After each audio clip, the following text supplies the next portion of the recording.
The House of Representatives is expected to vote on the possible expulsion of lying New York Congressman George Santos tomorrow. The congressman insists he is not resigning, and he'll be holding a press conference with the media in just about an hour from now from the Capitol steps. New York One will bring that to you live when it happens. In the meantime, Kevin Fry reports on reaction from inside the Republican Party, including how one key GOP representative from New York will vote when the time comes to make her decision on Santos. On the matter of expulsion, the countdown has begun on Capitol Hill, where the House is poised to decide the fate of Congressman George Santos. What we've said as the leadership team is we're going to allow people to vote their conscience. I think it's the only appropriate thing we can do. Speaker Mike Johnson said Wednesday he has real reservations about ousting Santos before the embattled congressman has his day in court on a raft of charges, including that he swindled campaign donors using their money to settle debts and buy designer goods. I'm concerned about a precedent that may be set for that. Many rank-and-file Republicans, though, say they're ready to kick Santos out. Long Island Republican Nick LaLota, a longtime Santos critic, predicting roughly 150 Republicans would vote to give Santos the boot. Combined with Democrats, that would easily put the House over the two-thirds threshold needed to expel Santos, who represents parts of Queens and Nassau counties. I'll be voting to expel Santos. He's a crook. The report's pretty damning, so I'm going to vote to expel. One lawmaker we'd not heard from since the House Ethics Committee released a scathing report on Santos 2 weeks ago is New York Congresswoman Elise Stefanik, the number 4 House Republican. She endorsed Santos in 2022. Stefanik told me this Wednesday when I asked how she'd vote on expelling Santos. I have concerns about not respecting due process, and I share many of my colleagues' concerns about that. I've always said we should let this play out, and there's prosecution that's currently happening. And Kevin joins us now from our D.C. newsroom. Kevin, they've tried to expel Santos a few times now. Why will this vote be different?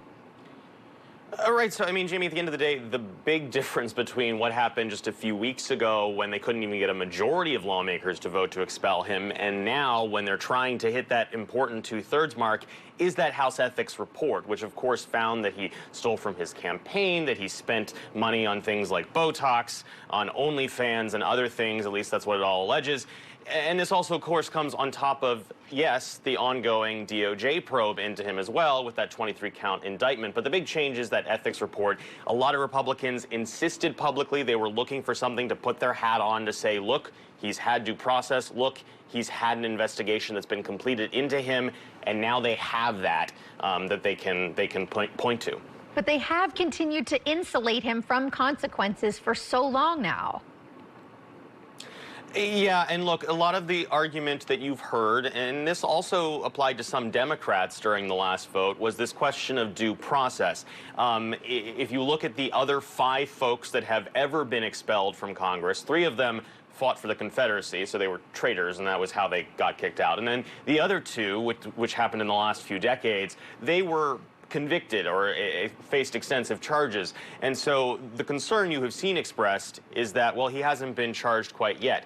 There's also another aspect to all of this, which is just the numbers game in the House. Some have said publicly, speculated that, look, if the House was not so evenly divided with only a few more seats for the Republicans, he probably would have been gone a long time ago. But they struggle so much to get basic things through the House on a regular basis legislatively because of that tight margin the Republicans do, that losing another one from their ranks in a seat that could potentially flip to the Democratic column is troubling.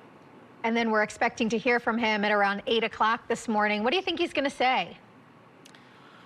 I mean, quite frankly, it's anyone's guess. He pulled me into his office the other day for a quick, just kind of catch-up, one-on-one, and I asked him what should we be expecting, because there has been some speculation that he would use this opportunity to resign. He's certainly facing a lot of pressure to resign from GOP leadership, and he insisted then, as he has since, and as he did before, that he is not resigning, and so we'll see what this press conference is going to lend itself to.